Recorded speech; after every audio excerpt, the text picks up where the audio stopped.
আসসালামু আলাইকুম ওয়া রাহমাতুল্লাহি ওয়া বারাকাতুহু। শুরু হচ্ছে আমাদের নিয়মিত আয়োজন দর্সে কোরআন। সুপ্রিয় দর্শক শ্রোতা, আজকে আমরা পবিত্র সূরাতুল বাকারার 258 নম্বর আয়াত নিয়ে আলোচনা করব ইনশাআল্লাহ। ইতিপূর্বে আলোচনা হয়েছে যে আল্লাহ রাব্বুল আলামিন মুমিনদের বন্ধু। তিনি মুমিনদেরকে অন্ধকার থেকে বের করে আলোর দিকে পথ দেখান। পক্ষান্তরে যারা শয়তানকে বন্ধু বানায় তাদেরকে শয়তান অন্ধকারের দিকে নিয়ে যায়, আলো থেকে বের করে দেয়। মহান আল্লাহ রাব্বুল আলামিন এর কিছু দৃষ্টান্ত পেশ করছেন। প্রথম দৃষ্টান্তটা 258 নম্বর আয়াতে মহান আল্লাহ রাব্বুল আলামিন বাবেলের বাদশাহ নমরুদের ঘটনা শোনাচ্ছেন। আল্লাহ তাআলা বলছেন, আলাম তারা ইলাল্লাযী হাজ্জা ইব্রাহিম ফি রাব্বিহি আন আতাহুল্লাহুল মুলক। তুমি কি সেই ব্যক্তির অবস্থা চিন্তা করেছো? তুমি কি সে ব্যক্তির কথা জানো না, শুনেছো, যাকে আল্লাহ তাআলা রাজত্ব দান করার কারণে সে নিজ প্রতিপালকের অস্তিত্ব সম্পর্কে হযরত ইব্রাহিম আলাইহিসসালামের সাথে বিতর্কে লিপ্ত হয়েছিল। আল্লাহ তাআলা তাকে ক্ষমতা দান করেছেন, দয়া করে মেহেরবানি করে সে আল্লাহর অস্তিত্বের উপর প্রশ্ন তুলে ফেলল এবং আল্লাহ রাব্বুল আলামিনের অস্তিত্বের ব্যাপারে হযরত ইব্রাহিম খলিলুল্লাহর সাথে সে বিতর্কে লিপ্ত হলো।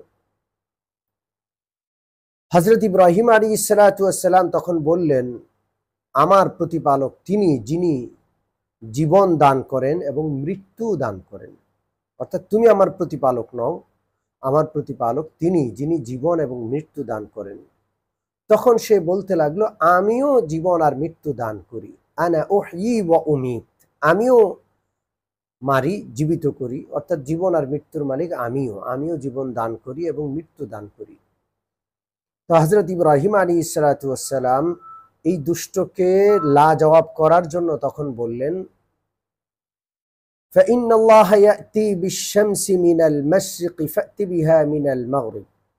আল্লাহ রাব্বুল আলামিন সূর্যকে উদিত করেন পূর্ব দিক থেকে। তুমি যদি খোদা হও তাহলে দেখি তুমি সূর্যকে পশ্চিম দিক থেকে উদিত করো।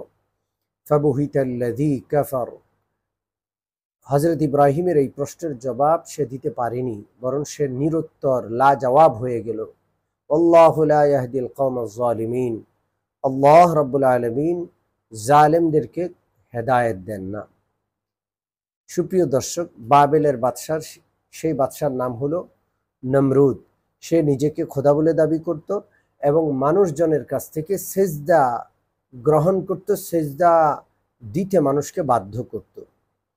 হযরত ইব্রাহিম আলাইহিসসালাম তার নিকট এসে তাকে সেজদা করলেন না। এতে সে ক্ষিপ্ত হয়ে হযরত ইব্রাহিমকে বলল যে, আমাকে কেন সেজদা করলে না? হযরত ইব্রাহিম বললেন, আমি তো আমার রবকে সেজদা করি, আর কাউকে না। তখন সে দাবি করল, আমিই তো রব।